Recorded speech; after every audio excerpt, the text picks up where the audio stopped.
Fox News alert: President Trump securing a historic peace deal to finally end the war in Gaza and bring back the remaining hostages home 2 years after they were kidnapped by Hamas terrorists during the October 7th massacre. Our next guest was recognized in Israel for her work against anti-Semitism, Muslim scholar Dr. Kanta Ahmed. Doctor, thanks so much for joining the program. It's good to see you this morning. Great to be with you, Lawrence. What a day. What a day indeed. Docs, so break down for our audience, what is it about President Trump and his negotiation skills that he was able to keep the respect of Israel and be a friend of Israel, but gain the respect and trust of the Arab world? What is he doing differently?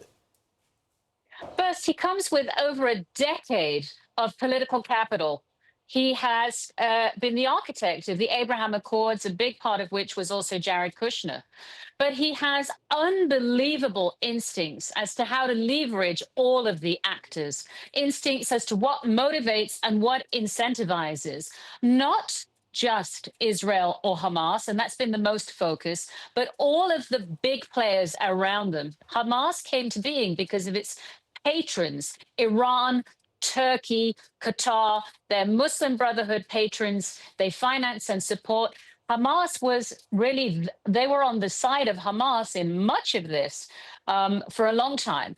And at play in the region, because of Israel's incredible efforts, rewriting the map, liberating Syria effectively, dismantling Hezbollah from Lebanon, striking Iran and putting it back decades in its bellicose ambitions and removing its proxies, all of that creates now room for maneuver. At stake is Syria, and that is Turkey's jewel in its crown. So I am certain the president has been horse trading with what Turkey wants to achieve in Syria and what motivates Qatar. You mentioned it. We're 1 month today from when Israel struck Doha, and that got everybody's attention. The stakes were so high, a deal had to be realized. And President Trump masterfully motivated all the elements. So let's talk about, I don't want to get ahead of our skis because we want to get the hostages home. That's part of the first phase. But when we get to that second and third phase of that peacekeeping force, I guess when you're dealing with a radical ideology,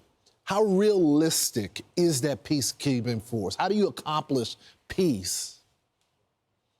So I was in Israel during this 12-day war with Iran this summer and learned about all of the negotiations with dozens of NATO members and international governments about the peacekeeping force that you're referring to. And that will be a multinational group of troops. They will most likely be trained by countries such as Egypt and Jordan. But now that President Trump has got the buy-in of these big nations, the peace will be underwritten by those actors. Hamas will, first of all, the leaders will not be allowed to be in Gaza. Most likely, some of them will be exiled.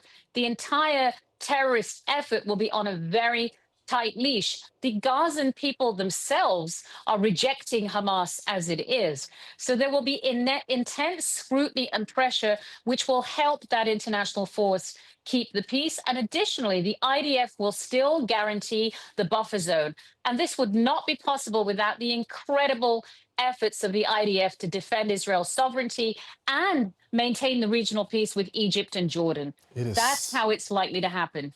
It is such a good point. Doctor, you're such an expert on this. I hope you'll come back. I hope so, Lawrence. We're going to see these hostages come back. Israeli hospitals are now preparing 107 personnel at the Tel Aviv Swarovski per hostage and 2 other hospitals. The anticipation is unbearable. Who could sleep last night? We're going to see some historic scenes in the coming days. And so it's a great pleasure to be with you on Fox at this moment. Thank you, Doctor. The Ambassador. I'm Steve Doocy. I'm Brian Kilmeade. And I'm Ainsley Earhart. And click here to subscribe to the Fox News YouTube page to catch our hottest interviews and most compelling analysis.